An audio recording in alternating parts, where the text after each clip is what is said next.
사랑하는 제자교회 성도 여러분, 주일 이후 3일이 지난 수요 기도의 시간입니다. 우리 자신의 내면의 세계도 점검해 보시고요. 또 우리가 하나님의 자녀로서 이렇게 잘 살 수 있도록 성령의 권능을 덧입는 복된 시간이 되기를 바랍니다.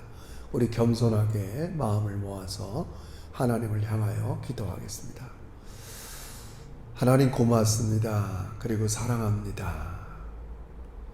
우리 지혜로 알 수 없는 하나님의 구원의 비밀을 가르쳐 주셔서 예수 그리스도를 통해서 하늘 아버지를 우리가 아빠라 부르면서 하나님 뜻 가운데 살아가는 자녀로 삼아주시니 감사하며 주일 이후 3일 여간에 우리의 삶을 돌아보면서 다시 한번 우리의 속 깊은 사정을 하나님께 잘 아내는 귀한 시간이 되게 해 주시옵소서. 우리의 모든 속을 통달하시는 성령 하나님께서 우리 각 가정에서 기도하는 모든 종들을 붙잡아 주시옵시고 마음껏 하나님 보좌 앞으로 인도해 주시옵소서. 예수님의 이름으로 기도합니다. 아멘. 우리 182장 강물같이 흐르는 기쁨 성령 강림합니다. 지금은 성령 시대라고 여러분에게 말씀을 증거하고 우리 제자교회가 성령 주도적인 신앙을 회복하기 위해서 우리 함께 부르도록 하겠습니다. 182장입니다. 강물같이 흐르는 기쁨입니다. 강물같이 흐르는 기쁨 성령 강림함이라. 정결한 마음 영원하도록 주의 거처 되겠네. 주님 주시는 참된 평화가 내 맘속에 넘치네. 주의 말씀에 거센 풍랑도 잠잠하게 되도다. 나의 생명 소생케 됨은 성령 임하심이라. 모든 의심 슬픔 사라져 주의 평강 넘치네. 주님 주시는 참된 평화가 내 맘속에 넘치네. 주의 말씀에 거센 풍랑도 잠잠하게 되도다. 하늘에서 담비 내리고 햇빛 찬란한 가지 우리 마음에 성령이 많이 주님 보내심이라. 주님 주시는 참된 평화가 내 맘속에 넘치네. 주의 말씀에 거센 풍랑도 잠잠하게 되도다. 생명신에 넘쳐 흘러서 마른 광야 적시니 의의 열매 무르익어서 주수를 기다리네. 주님 주시는 참된 평화가 내 맘속에 넘치네. 주의 말씀에 거센 풍랑도 잠잠하게 되도다. 놀라우신 주의 은혜로 그의 얼굴 뵙겠네. 평화로운 안식처에서 영원토록 쉬겠네. 주님 주시는 참된 평화가 내 맘속에 넘치네. 주의 말씀에 거센 풍랑도 잠잠하게 되도다. 아멘. 우리 밤에도 하나님께 기도할 때 제가 주일 설교에서도 말씀 증거한 것처럼 우리의 진정한 회복, 그것은 우리 안에 있는 모든 죄악들의 요소들이 제거될 때 시작되는 것입니다. 또 우리가 이렇게 정결한 심령으로 우리의 모든 죄로부터 돌이킬 때 거기에 성령 하나님께서 충만히 역사하게 될 것입니다. 우리 밤에도 기도합시다. 하나님 아버지, 성령께서 주도하시는 우리의 가정, 교회, 나의 신앙생활 되길 원합니다.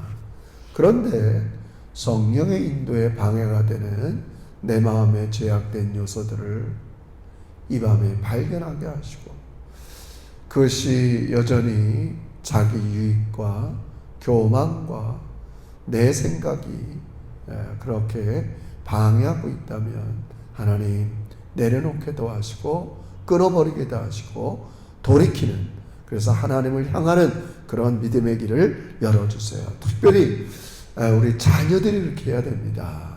우리 깐난뱅이로부터 어린이부서 중고등부 청년들, 또 혼기를 앞둔 우리 자녀들, 이 다음 세대 경건한 우리 자녀들로 성령의 사람으로 자라가는 우리 자녀들도 되게 해 주시옵소서.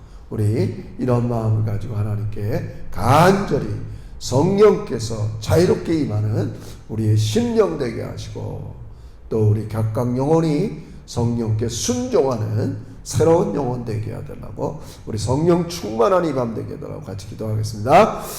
하나님 아버지 고맙습니다. 우리가 세월이 갈수록 아버지 나 자신의 진정한 회복과 변화를 원하는 아버지 우리의 성도들이 되게 하시니 감사합니다. 아버지 젊을 날에는 아버지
주시옵소서.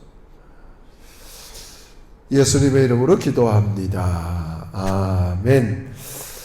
오늘 우리 바이블 타임 우리 있는 사도행전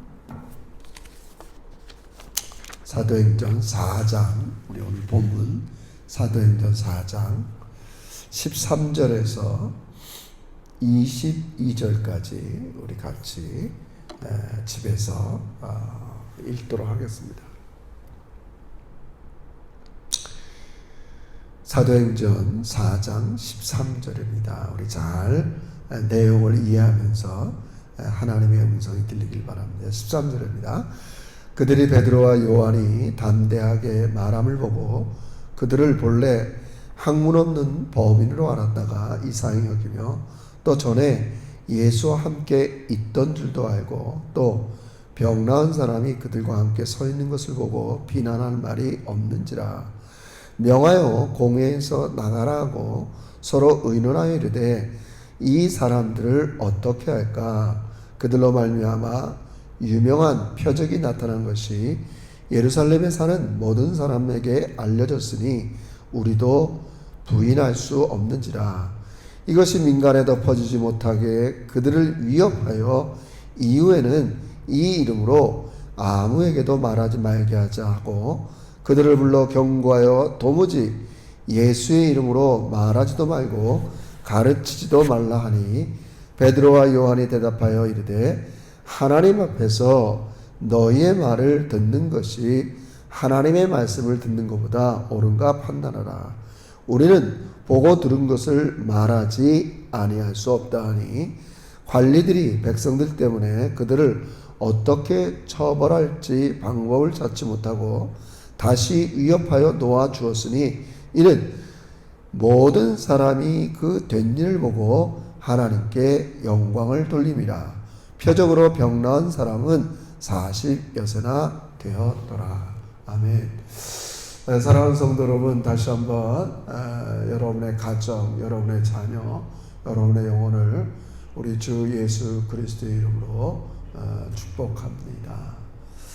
우리 이 밤에도 하나님께서 우리의 빈 마음을 충만히 채워주시는 복된 시간이 되길 바라고, 특별히 우리 영혼은 하나님의 말씀 또 진리를 들어야 우리가 또 새 힘을 받는 것을 기억하면서 오늘 이 말씀을 통해서 우리가 새 힘을 공급받기를 원합니다. 사도행전은 여러분이 아는 것처럼 오순절 마가의 다락방에 있던 12제자들과 120명이 되는 이 성도들이 성령의 그런 강력한 그런 뭐라 그럴까요? 은혜를 받고 그들이 그 성령께서 임하시는 그 표징으로 그 난곡방언 이렇게 그 지역에 몰렸던 사람들, 오순절에 여러 지역에서 왔던 사람들이 자기의 언어로 그들이 말하는 걸 듣고 놀라는 일부터 시작됩니다. 그러니까 한마디로 얘기해서 성령 하나님께서 이 모든 사람들에게 임하는 그런 시대가 됐다는 것을 고하는 겁니다. 그래서 이런 사건을 가지고 베드로는 이 사건이 어떻게 일어났고 무슨 일 때문에 일어나를 잘 설교하는 게 이 사도행전의 처음의 전반부입니다. 그래서 핵심은 당시 사람들이 예수 그리스도를 십자가에 못 박혀 죽였지만 하나님은 예수님을 살리시고, 그래서 그가 하늘 우편에 계시다는 것은 하나님의 그런 주권을 이렇게 행사하는 그런 우편에 앉아 계시는데, 바로 바로 주 예수가 성령님을 보내셔서 오늘 우리가 너희가 들리는 방언을 하는 것이다, 이렇게 설교를 했어요. 근데 그 다음에 또 하나 중요한 사건이 뭐냐면, 이제 베드로와 요한이 매일 하듯이 성전에 나가서 이렇게 기도하러 가는데, 성전 미문에 앉아있는 앉은뱅이가 구걸을 해서 베드로와 요한이 늘 보던 사람이지만 그날따라 이 안진뱅이에 주목해서 나사렛 예수의 권세로 이 안진뱅이를 일으키는 거예요. 그러니까 이 안진뱅이가 너무 기뻐서 그 당시 성전에서 뛰고 걷고 이런 걸 보니까 이거 뭐 보통 일이 아니잖아요. 그래서 예수님 십자가에 못 박는데 앞장섰던 당시에 사내들인 공의의 여러 관리들 또 종교 지도자들이 모였어요. 베드로와 요한은 사실은 천다름 잡아가뒀어요. 그 말을 들어보니까 베드로가 또 그 사건을 해석하는 거예요. 이 안진뱅이가 일어난 것은 우리가 한 게 아니다. 너희가 십자가에 못 박혀 죽게 한 예수 그리스도가 죽은 게 아니라 지금 살아계셔서 하늘 우편에서 이 세상 만사를 다스리는데 그분이 성령의 권능을 통해서 안진뱅이를 고쳤다는 거예요. 이들은 뭐 화들짝 놀랄 수밖에 없죠. 그들은 분명히 예수 그리스도가 십자가에 못 박혀 죽은 걸 봤단 말이에요. 근데 베드로는 그분은 죽은 게 아니라 하나님의 아들로서 살아나셔서 지금 그분의 이름, 그분의 능력, 권세로 이 안진뱅이를 고쳤다 이렇게 얘기하는 거예요. 나았는데 자기의 실력, 자기의 능력, 자기가 고친 게 아니라 예수의 권세의 이름으로 고쳤다고 그러니까 할 말이 없는 거예요. 그래서 이제 사내들인 공의에서 결정을 내렸어요. 뭐 감옥에 갇혀 가둬봤자 별거 안 되니까 위협을 하고 경고를 해서 풀어줬어요. 어떻게 위협했냐면 오늘 본문에 우리가 이야기한 대로 17절에 보니까 이것이 민간에 더 퍼지지 못하게 그들을 위협해서 앞으로는 예수의 이름으로 아무것도 얘기하지 말라. 예수의 요즘 말로 하면 예자도 꺼내지 말라. 위협을 해요. 그 다음에 이제 경고를 합니다. 어떻게 경고를 하냐면 18절 계속해서 그들을 불러 경고하여 도무지 예수의 이름으로 말하지도 말고 가르치지도 말라. 이렇게 얘기하는 거예요. 그리고 이제 나아주려고 그러는데 오늘 이 베드로의 모습이 너무 멋진 거예요. 요한과. 이 말을 듣는 베드로는 어떻게 얘기하냐면 19절에 보니까 베드로와 요한이 대답하여 이르되 하나님 앞에서 너희의 말을 듣는 것보다 하나님의 말씀을 듣는 것보다 옳은가 판단하라. 20절 우리는 보고 들은 것을 말하지 아니할 수 없다 한다. 여러분 오늘 저는 이 밤에 두 가지 여러분에게 좀 메시지를 증거하려고 해요. 자 보세요. 지금 명백하게 자기들도 늘 보던 안진뱅이가 일어나서 걷고 뛴단 말이에요. 이건 누구도 부인할 수 없어요. 근데 이렇게 된 게 베드로가 지금 뭐라고 얘기하냐면 너희가 십자가에 못 박은 예수가 살아나셔서 하늘 우편에 계셔서 그러니까 그분이 하나님이라는 사실이에요. 이 세상 만사를 다스리는 하나님의 권능이 그냥 임한 거야. 이 안진뱅이가 벌떡 일어나는 것은 예수의 살아계신 예수님이 명령이 있기 때문에 일어나서 치유를 받은. 그런데 잘 들으세요. 그런데 이 예수 그리스도를 십자가에 못 박았던 당시에 그대로 종교 지도자들, 대제사장들, 장로들 또 백성들의 관리들은 봤어요. 봤는데 어떻게 해요? 어떤 반응이 일어나요? 도리어 베드로를 위협하고 경고하면서 다시는 예수님의 예자도 꺼내지 말라고 합니다.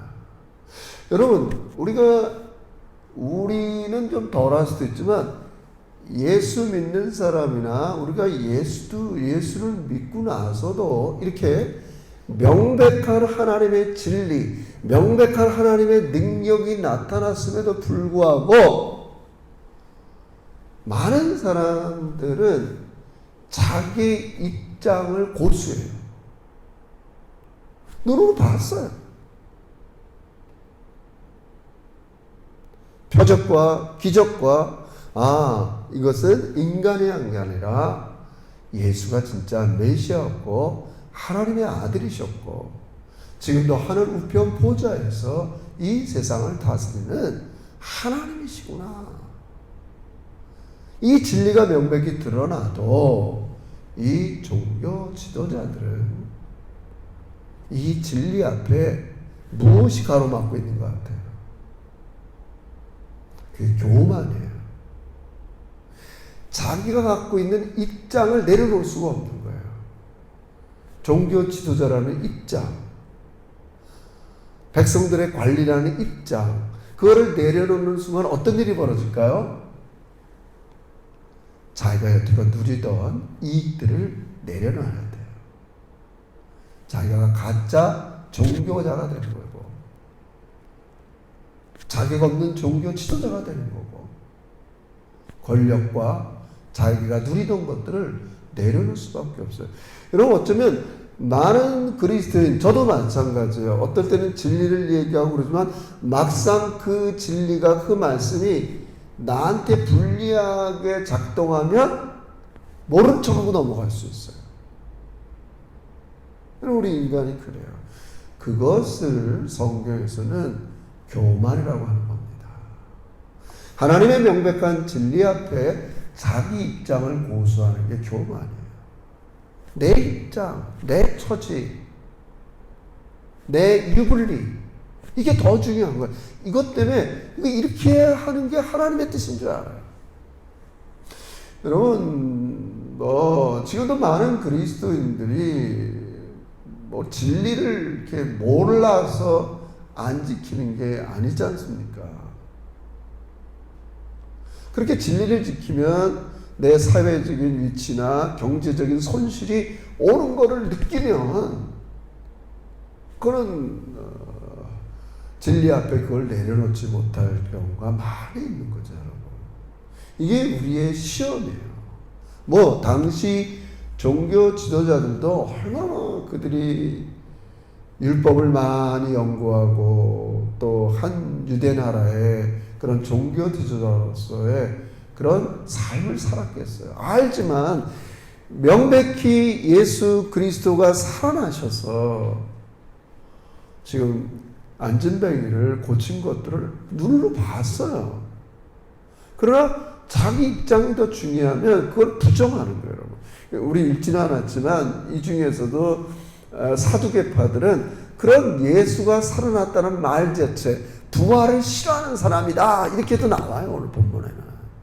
그게 싫은 거예요. 왜요? 진짜 예수님이 자기들이 못 박은 예수가 진짜 하나님의 아들이었다면 그거 어떻게 되는 거예요, 이제부터는 자기는. 자기의 체면은 다 구겨지는 거예요. 그 정도가 아니라 자기 권세, 권력, 입장에서 다 내려놔야 돼요. 이게 진리를 가로막는 겁니다. 저는 이 본문을 통해서 저도 그럴 때가 있었겠다 그런 생각해요. 진리 막 그러지만 작은 내 유익 앞에서 그런 것들을 그냥 넘어가고 슬쩍 이렇게 지나치게 되고 이런 게 많이 있는 거죠. 우리 이 본문의 결론을 보면 4장 마지막에 이 사건을 통해서, 안진뱅이 사건을 통해서 베드로와 요한이 기탄 없이 말하는 걸 통해서 많은 사람이 하나님께 영광을 돌렸다고 그랬어요. 여러분, 오늘 우리가 일상에서 그리스도인이 되자 이런 얘기를 우리는 수차례 했어요. 많은 사람들이 우리의 삶을 보고 하나님께 영광 돌리려면 어떻게 돼요? 적어도 이 단락에서 베드로 요한은 이제 두 번째예요. 메시지가 베드로 요한은 이렇게 얘기했죠. 여러분 19절에 보니까 베드로 요한이 대답하여 이르되 하나님 앞에서 너희의 말을 듣는 것이 하나님의 말씀을 듣는 것보다 옳은가 판단하다. 20절입니다. 우리는 보고 들은 것을 말하지 아니할 수 없다. 이거 굉장히 중요합니다. 우리는 보고 들은 것을 말하지 아니할 수 없다. 그러니까 한쪽은 보고 봤지만 그것들을 부정하는 걸 뭐라 그랬어요? 교만이라고 했어요. 그런데 베드로와 요한은 내가 분명히 보고 들은 것들, 안진뱅이가 일어나고 내 속에서 예수 그리스도의 권세, 권능이, 베드로의 권능이 아닙니다. 이거 큰일 날 소리입니다. 나를 통해서 살아계신 예수의 권능이 성령님을 통해서 강하게 역사나고 그분이 살아계신 게 너무 명백한 거예요. 우리 이제 예수 그리스도, 자기와 3년 동안 희노애락을 같이 했던 이 스승 예수 그리스도가 살아계셔서 하늘 우편에 계신 게 너무 명백한 거예요. 그걸 어떻게 얘기 안 할 수 있어요? 여러분, 이렇게 자기가 보고 듣는 것들을 어떤 고난이 오고 힘든 일이 있어도 그대로 실천하는 것을 성경에서는 굉장히 중요시켰다. 그와 반대되는 걸 옛날에는 이런 걸 영성학자들은 게으름이라고 그랬어요. 아니면 기만이라고 그랬어요. 기만. 아니, 너는 내 앞에서는 나를 인정한다며. 내가 하나님이라며. 내가 능력자라며. 그러면서 사람 앞에서는 아니다 하면 그건 기만하는 거예요. 그러니까 베드로의 말이 맞잖아요. 내가 사람들 앞에서 너희 말을 들어야 되느냐? 하나님의 말을 들어야 되느냐? 사람들 없을 때는 네, 하나님이 최고입니다. 나 하나님 말씀 잘 듣고 살겠습니다. 이러다가 사람들 앞에서는 아유, 하나님보다 뭐 이러면 그거 뭐야? 그게 기만입니다, 여러분. 제가 예전에도 한번 얘기했습니까? 이게 칼바르트가 신학하는 한 세 가지인데 바로 그거예요. 하나님의 진리보다 자기의 입장을 고수하는 걸 교만이라고 해요. 그리고 하나님이 명백하게 진리고 나타나고 은혜를 받고 경험했음에도 불구하고 현실의 삶에서는 그대로 살지 않는 것을 하나님을 기만한다 이렇게 얘기합니다. 한 신학자의 그런 방법이지만 저는 참 은혜를 많이 받습니다. 사랑하는 성도 여러분, 이제 여러분과 제가 살아가는 시기는 많이 어렵고 위기의 시기입니다.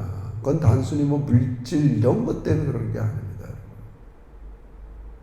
영적으로 어려운 시기가 다가오고 또 사회적으로도 코로나 바이러스를 비롯해서 또 여러 현실적인 것들이 기독교에 대한 별로 좋지 않은 이미지를 갖고 있는데 오늘 사도행전이 부럽기만 합니다. 이 모든 사람들은 그 된 일을 보고 하나님께 영광을 돌렸어요. 그 비결은 다른 것 아니죠. 제자들은 자기가 보고 들은 것들을 일상의 현실에서 그대로 행한 것입니다. 이게 하나님에 대한 신앙생활이죠. 다시 환원하면 이렇게 할 수 있게 하시는 분이 누구예요? 현실에 있는 정사, 권세, 이건 권력을 얘기해요. 로마의 권력이다. 또 유대 종교자들의 권력이다. 그게 두렵지 않을 수 있도록 성령께서 하시는 결과가 뭐냐면 담대함이에요. 용기죠, 용기. 뭘 두렵겠어요. 그죠? 우리도 한때는 다른 사람한테 잘 보여야 되고 평가를 받아야 되고 사람 이런 것 때문에 용기가 없을 수 있어요. 근데 여러분, 우리가 사람의 말을 듣는 사람들이 아니라 하나님의 말을 듣는 사람이라는 걸 다시 한번 이 밤에 명심하면서 우리 조금씩 정말 우리 제자교회가 이제는 성령님의 충만한 다스림을 통해서 우리가 보고 듣고 알고 최소한 내가 받은 은혜대로 살아가는, 그래서 하나님을 기만하는 게 아니라 하나님을 보고 들은 대로 삶을 살아가는 용기 있는 우리 제자들이 되고, 때로는 이 진리가 내 유익과 내 입장에 손해를 끼칠지라도 진리대로 살아가고 말씀대로 살아가서 조금 지나서 먼 훗날 반드시 하나님께서 여러분과 저의 삶을 평가할 때 우리 제자교회 모든 성도들이 충성스러운 종으로 칭찬받는 아름다운 종들이 되시기를 주의 이름으로 축원합니다. 기도합시다. 하나님 감사합니다. 이 밤에도 조용히 주의 이름을 사모로 가는 나의 심령을 바라보면서 내 안에 무엇이 작동하고 있는가를 곰곰이 생각하며 다시 한번 성령 하나님이 충만하게 역사하는 우리 제자교회의 심령 되어서 이 세상을 능히 두려워하지 않고 하나님 뜻대로 살아가는 용기와 담대함을 허락해 주시옵소서. 지금은 우리 주 예수 그리스도의 은혜와 하나님 아버지의 지극하신 사랑과 성령님의 내주 교통하시는 정의, 오늘도 기도의 자리에서 나 자신을 내어드리고 예수 그리스도와 성령의 충만함을 통해서 이 세상을 담대하게 용기 있게 하나님께 보고 들은 것들을 그대로 살아내기를 결단하는 머리 숙인 주의 종들과 제자교회 위에 이제로부터 영원토록 함께 계실지어다. 아멘. 네, 늘 사랑하고 축복하고요. 감기 조심하시고요. 우리 조용히 예배 끝나서도 여러분을 돌아보면서 기도하며 마무리하시기 바랍니다.